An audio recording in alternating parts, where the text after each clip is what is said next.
Am I the a-hole for making my coworker feel unwelcome after I set boundaries? I, 22 female, worked closely with a coworker, 25 male, who, a few months in after starting, began leaning on me for emotional support about his depression and loneliness. I initially offered validation and supportive advice, but it became emotionally draining. When he went on FMLA leave for mental health, he texted me again about feeling isolated. I suggested actionable steps like joining clubs or using Bumble BFF, but he dismissed my ideas. This led to a boundary-setting conversation. Me, thanks for being honest with me, especially given our short time working together. That said, I want to be transparent. I care about your well-being as a coworker, but I believe your therapist is the best person to guide you through this. I hope you can understand. He apologized, saying, I know this is a lot, and I know you didn't sign up for any of this. I feel so bad about everything, and hope we can still be friends once I start feeling better. I'm gonna give you some space from all of this. After that, he texted me twice while on leave. Once asked how I was doing, and once to let me know he was returning to work. I left both texts on read. When he returned, I decided to keep our interactions strictly work-related. Over the next few days, we didn't talk except for one work-related question he sent via Slack, which I answered promptly.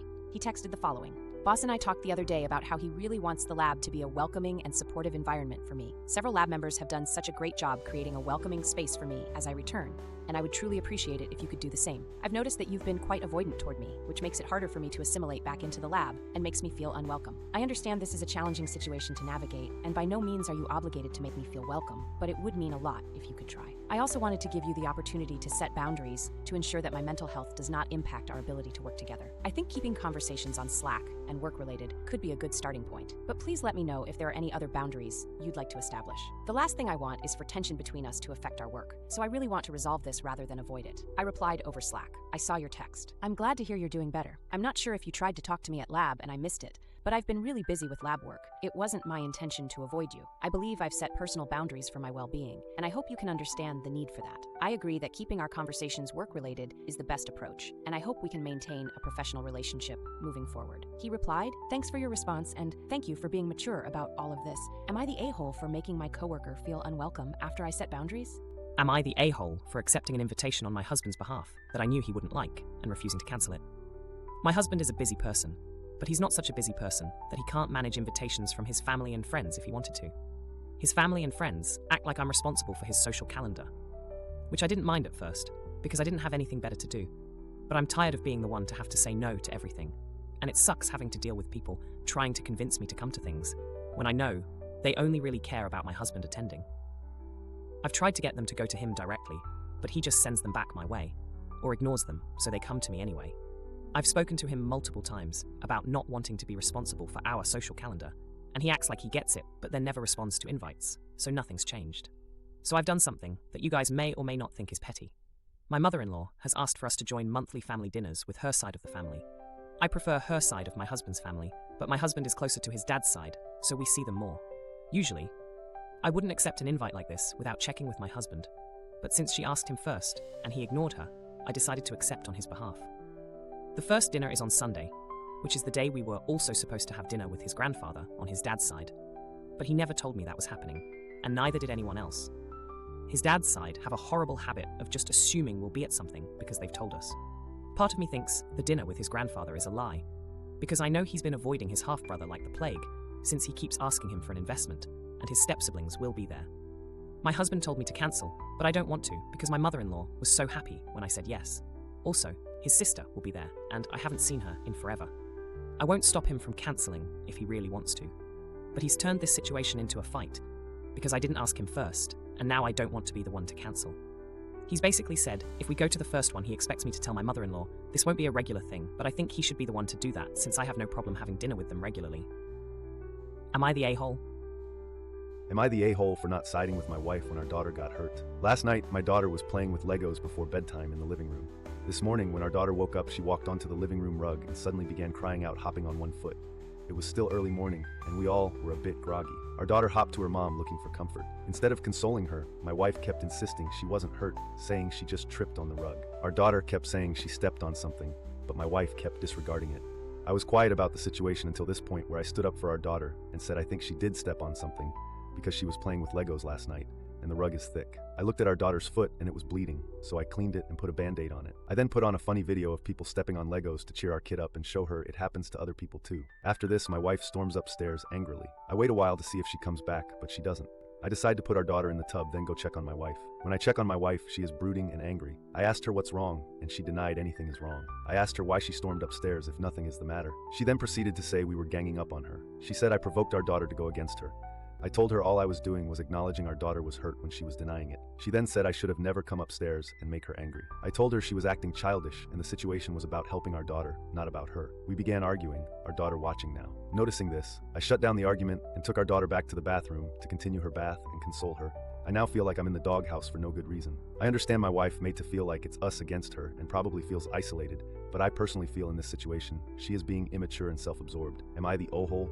Our daughter was using the potty when I went to check on my wife. She entered the tub when I was with her later. Am I the a-hole for no longer updating my ex on our child's school stuff? I split up with my ex almost 2 years ago. My child started school the same year. My ex was never too involved in our child's educational needs, even when she was a toddler. I handled it all myself. My child's school offers multiple apps and websites. You can be up to date with everything without ever having to contact anyone. I asked my ex repeatedly to get at least the main apps so that I don't have to keep reminding him of important dates and our child's progress. He didn't care. Just a few examples. Whenever I asked to make a plan for any school break, he'd ask when the school break is. I sent him links to the school website, but he couldn't even be bothered to save a screenshot, make a note of the dates, etc. So he'd ask again next time around too. He couldn't be bothered to update his phone number in the school records, so the office couldn't contact him during an emergency. I informed him about all parent-teacher meetings. He said he couldn't make it, and that it made sense for me to go because he didn't know the teachers, even in September when neither of us knew the new teachers. Side note, he doesn't work. I do. So I thought it was logical to have him attend, so I wouldn't have to take time off work to do so. I'd send him any important dates, school plays, any shows, sports events, etc. He'd pick and choose the ones not involving much interaction. Reading together on the World Book Day was a no-go, but watching the kids race was okay, etc.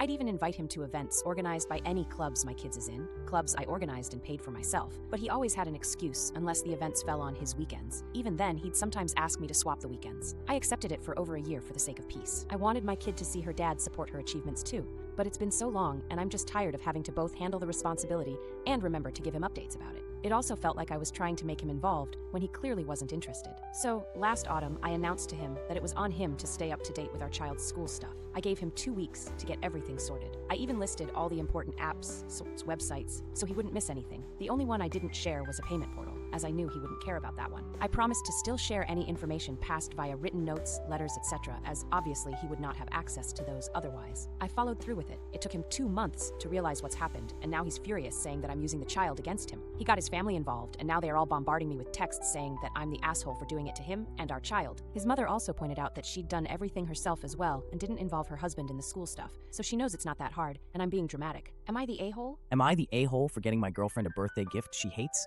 I feel like this is kinda overreacting, but maybe I'm just wrong. My girlfriend's, 26 female, birthday was coming up, and I wanted to get her something really nice. I've noticed throughout our whole relationship that she does her makeup on the floor in front of a mirror, and it always looks so uncomfortable. She has complained of it several times, so I decided it would be a great idea to get her a vanity set. I did some research, and I found a couple she would like, but I knew she was picky, and so I asked her if she was planning on buying a vanity set ever. She showed me the vanity set she wanted, and I made sure to add that set to my Amazon list. A few months went by, and I was ready to buy the set, but I come to find out that it was sold out. I desperately looked at other sites and the manufacturer, but the set would not come for over a month after her birthday. Keep in mind that I decided to buy it a month before, so it was not last minute. I still felt bad, and so I decided to spend some more time researching what set to buy. I finally came across one that matched the style and color of other furniture that she had purchased, and it was more expensive than the one she wanted, so I bought it thinking she'd like it, even if it was the one she didn't ask for. I was wrong. My girlfriend's birthday finally comes around, and she goes off to her sister's while I spend 2 hours building this set right after work. When she finally comes home and I show it to her, I could clearly tell something was wrong. She was quiet and didn't seem too happy. She then started bawling her eyes out, saying that she hates it because it wasn't the one she wanted. I explained to her that I couldn't get the one she wanted yet, but if she didn't like it that much, I could wait for it to come back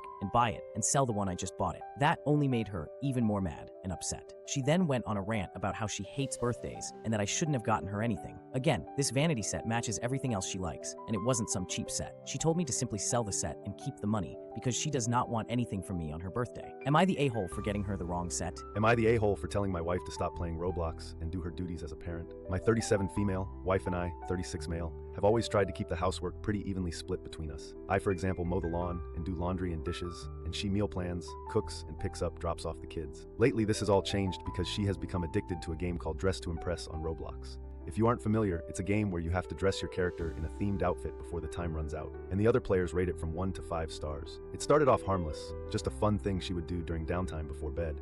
but recently she has missed crucial appointments and chores because of this game. I tried to be understanding and gently remind her to do her tasks, but she would always say she forgot or got distracted. The big argument happened last night when she forgot to pick up our 9-year-old son from basketball practice, which ended at 6. I hadn't gotten home yet as I had to work late, and our son doesn't have a phone, so I had no way of knowing the situation. I eventually got home around 7 and realized he was not in his room. I looked around further and saw that he was nowhere to be found. I walked into our bedroom, confused, to ask my wife where he was, and found her on her iPad playing the game as always. When I asked her where our son was, her eyes grew wide, and I knew what happened without her having to say. I immediately got back into my car and went to pick him up. Luckily, his coach had stayed after to make sure he was picked up safe, and I apologized profusely. Apparently, he had been calling and texting my wife, who was the emergency contact, and she didn't even notice. When we got home, I immediately blew up at her. How could she be so addicted to a kid's game that she completely forgot our son? Now she's telling me it was a one-time thing and that I'm an asshole for getting angry. I don't know what to think. I do kind of understand her side of the story as it has only happened one time, but she has to be a responsible parent. She can't just completely forget about our child who has no way to get home on his own. So, am I the a-hole? Am I the a-hole for telling my sister-in-law my father-in-law doesn't owe her a house? When my husband and I got married, his parents, divorced but still best friends, bought us a house as a wedding gift. I think it's relevant to say that my husband and I have been together since we were in high school, and his parents are good friends of my family. My father-in-law has been remarried since my DH Lee was in middle school, and his new wife, let's call her Patty, brought along a daughter Lee's age into the marriage. I'll call sister-in-law Eli for simplicity's sake. Eli has always had an involved dad and doesn't have a father-daughter relationship with father-in-law. Her dad is well-to-do but has 5 other kids, so he's not able to be as generous as my father-in-law is with Lee, who's an only child. Eli's getting married in a month, and she came over out of the blue yesterday to rant because she found out that father-in-law isn't getting her and her fiancée Dora a house for their wedding present. Lee and I listened to her and Dora's rant, but Lee got upset and had to excuse himself after Dora started mentioning that father-in-law might be homophobic. I told them plainly that they were being ungrateful because father-in-law is covering their 2-month-long honeymoon expenses and paying for a portion of their wedding. He only did the latter for Lee and I. I also added that father-in-law and mother-in-law paid for the house together, so it wasn't all him, and that Patty didn't help whatsoever despite being Lee's stepmom. But that's not relevant, I guess. Dora and Eli both got mad at me and said I was defending a bigot and stormed out, and since then I've been asked not to come to the wedding. Patty sided with Eli and is now not on good terms with my father-in-law, who's upset and feels like his contributions aren't being appreciated. So, am I the a-hole for telling my sister-in-law that she's not owed a house? I wasn't sure if it was relevant to bring up their past, but based on a few comments, I think it is. Eli and Dora's relationship started when they met at Dora's job. The 1.5 years has been a sugar mommy-baby dynamic, but Eli's expressed it's serious. Father-in-law and I are close, and he privately told Lee and I that he doesn't think they're in it for the long run.